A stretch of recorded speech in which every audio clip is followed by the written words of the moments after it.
Jai Shri Ram, the Kama Gita, the smallest of all the Gitas, only 22 verses. Krishna was consoling Yudhishthira because Yudhishthira, after having learnt that Karna was his elder brother, after the war, when he was required to perform the funeral ceremonies, the secret was revealed to him by Kunti. At that moment, Yudhishthira was crestfallen. He collapsed and he cursed all womankind that they would never ever be able to contain a secret. Because Kunti kept the birth of Karna a secret, he had to undergo this trauma of having killed his elder brother. Anyway, all the rishis tried to console him, but he was inconsolable. So finally, it was Krishna's duty to console Dharmaraja. So Krishna, actually, if you want quickly the gist is Krishna is telling Yudhishthira, listen, Yudhishthira was saying that he is going to abandon everything, become a sannyasi, give up the kingdom, go to the hills, or perhaps start living as a mendicant. Krishna said, very briefly, mendicancy is not by renouncing all the external things. Real mendicancy is something that is internal. Renunciation should be internal, which means you must be immersed but detached. Be immersed but detached.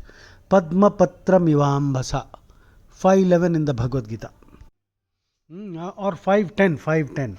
Brahmanyadhaya karmani sangam tyaktva karoti yah lipyate nasa papena padma patra mivambhasa. 5:10.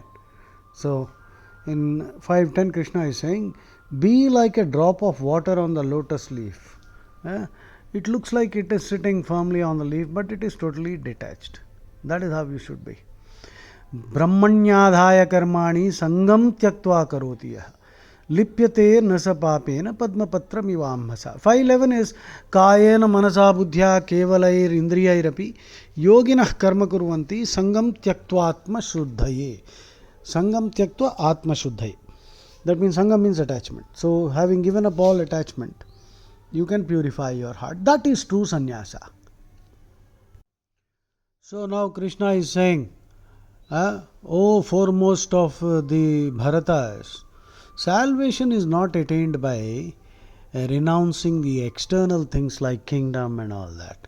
It is by giving up attachment to bodily pleasures and giving up attachment to everything. Be in the middle.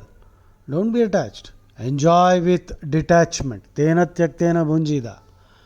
That is what the Ishavashyam Upanishad says. Ishavasya Upanishad. Ishavashyamidam sarvam yatkinchit jagatyan jagat tena tyaktena bhunjida ma gridha kasyas vidhanam. Do not covet anybody's property.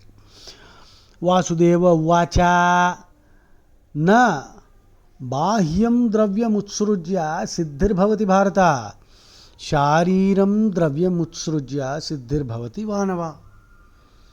Then Krishna says the virtue and happiness which one attains by having renounced only the external objects, but one who is at the same time obsessed and possessed by passions and weakness of the flesh, these are actually our enemies. So that is not renunciation at all. Bahya dravya vimuktasya sharireshu cha grudhyataha yo dharmo tat sukham chaiva dvishatam astu tat tatha. They are the enemies. And then this is the key verse. Krishna is saying the word with two letters, that is mama, is mrutyu, death.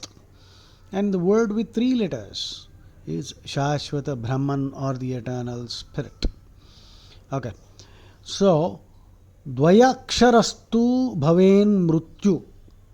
Dvayaksharastu bhaven mrutyur. Trayaksharam Brahma Shashvatam. Mameti cha bhaven mrutyur. Na mameti cha Shashvatam. Mameti cha bhaven mrutyu. Mameti cha bhaven mrutyu. Na mameti cha shashvatam. So if you say mine, mera, मरेगा, मरेगा फिर आएगा, ये चलता रहेगा. ममेति ममेति च भवेन मृत्यु न ममेति च शाश्वतम. Nothing is ours. We don't own anything. We are temporary possessors. Then Krishna says, you see, the spirit and death, they have their seat in the hearts of all creatures. They remain unseen and they keep raging against each other, waging war against each other. Brahma mrityu tato rajan atmanyeva vyavasthitau adrushyamano bhutani yo yodhya yetam asamshayam. They keep fighting. That is, knowledge of Atma and this obsession for the flesh. So Krishna continues, Avinashosya sattvasya niyato yadi bharata bhitva shariram bhutanam himsam pratipadyate. O Bharata, if it is true that no creature is ever killed, then one commits no papam for the death of a creature by destroying the body. And in war, you see, Kshatriyas will fight and die. It's a just war anyway. And then, what matters the world to a man if he has acquired the sovereignty of the entire earth with all the wonders of creation, but he is not attached to it. So, it doesn't matter to him. Labdhva hi prithivim krutznam. Krutznam means entire. Sahastha varjada varjangamam mamatvam yasya naiva syat kim taya sa karishyati. But if a man who having renounced the whole world has adopted the forest mode of life, living on roots and other leaves and fruit, O son of Pritha, if he still has a craving for earthly things and is addicted to them, he literally carries death in his mouth. Metaphysically, this means it's pointless, futile. Athava vasatah partha vane vanyena jivataha mamata yasya dravyeshu mrutyor asye sa vartate. Then Krishna is asking, do you, O Bharata, intuit, observe, understand the character of your external and internal enemies? And if you are able to perceive the nature of the external reality, then you will be able to get over the influence of this great fear, meaningless fear, obsession unnecessarily. Don't run away. Bahyantaranam shatrunam svabhava pashya bharata yanna pashyati tad bhutam uchyate sa mahabhayat. So, you have to understand the difference between the external enemies and the internal enemies. The internal enemies are the Arishad Vargas. You should get over them. Then Krishna elaborates on all selfish desire being the root of all problems.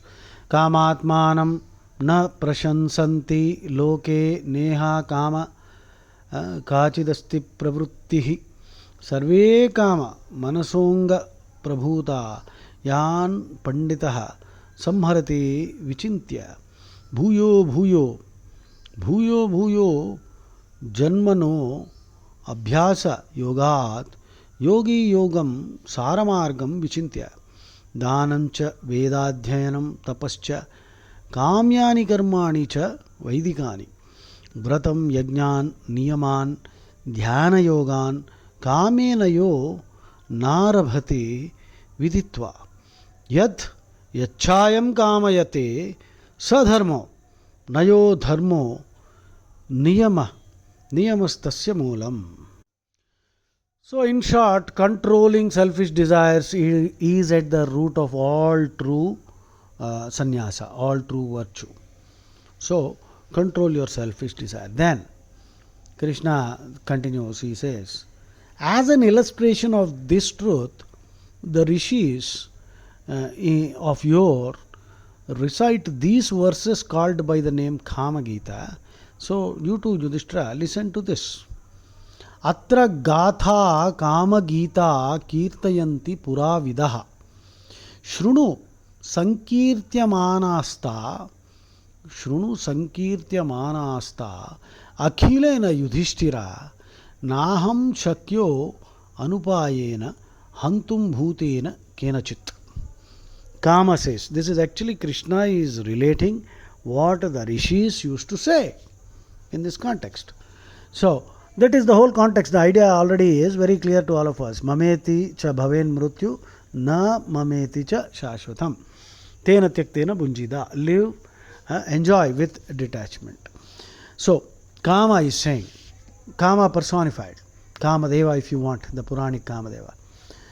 यो मां प्रयतते हन्तुं ज्ञात्वा प्रहरणे बलं तस्य तस्मिन् प्रहरणे पुनः प्रादुर्भवाम्यहम्. Kama is saying, personified selfish desire, Kama. No creature will be able to destroy me without following the proper methods, which is study of Bhagavad Gita and becoming a sthita prajna. Otherwise, it's not possible. Kama is saying very clearly.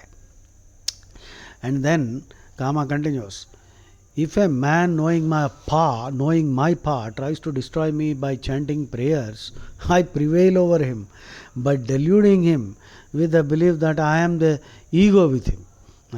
If he desires to destroy me by means of yajnas with many gifts and charity, again I will deceive him by appearing in his mind as him being a virtuous person, and this is how I continue to persist.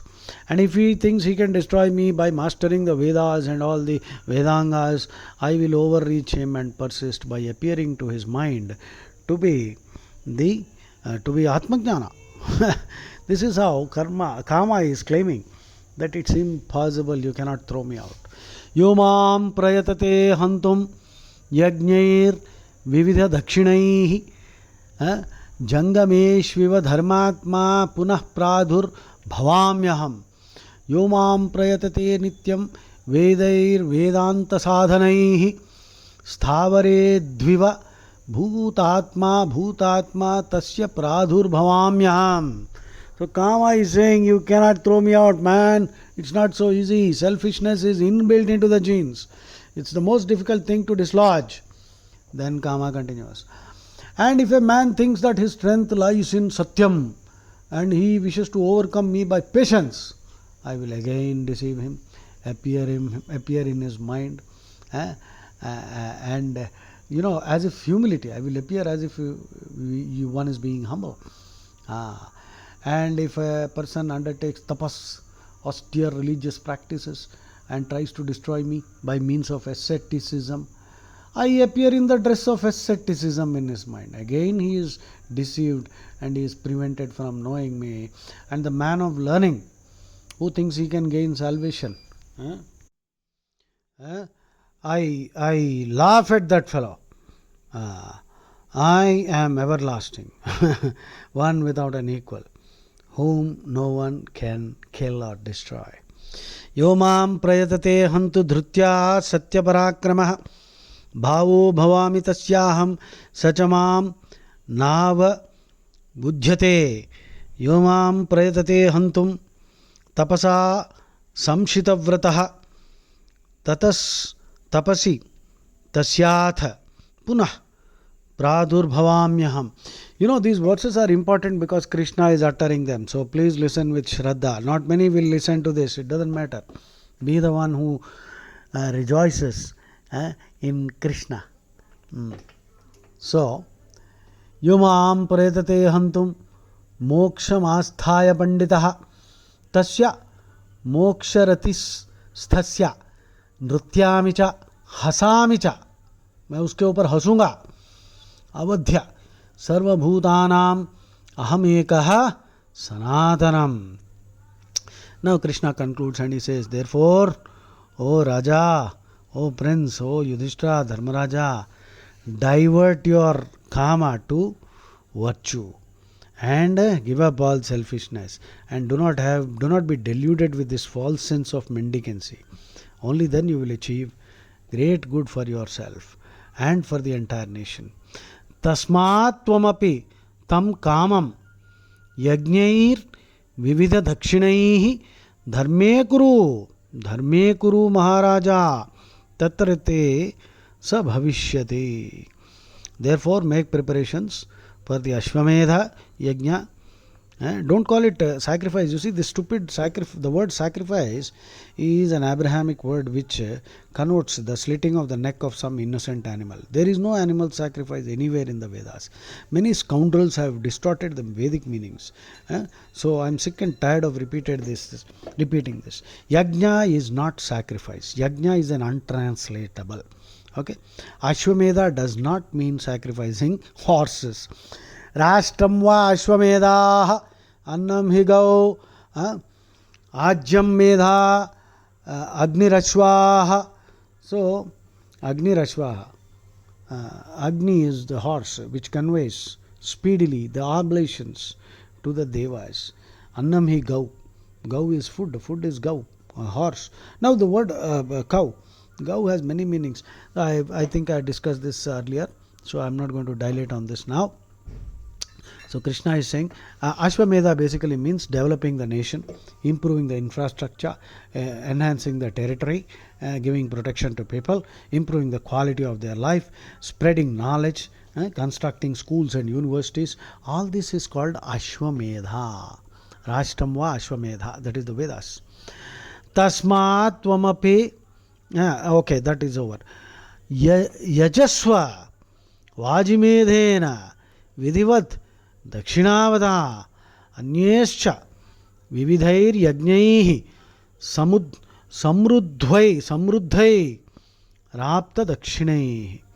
Then Krishna says, therefore don't let grief overpower you. Again and again, on seeing your friends and relatives lying dead on the battlefield. You cannot see these men killed in this battle alive again. They have all reached the heavens. They have all been released from the samsara.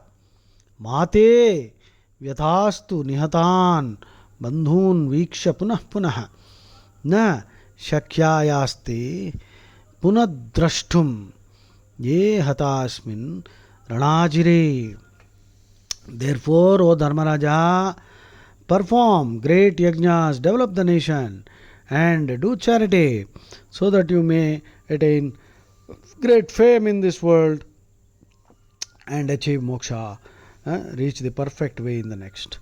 Sa tvam ishtava mahayajnai samruddhair apta dakshinai kirtim loke param prapya gatim agyam Gamishyasi. Jai Shri Ram.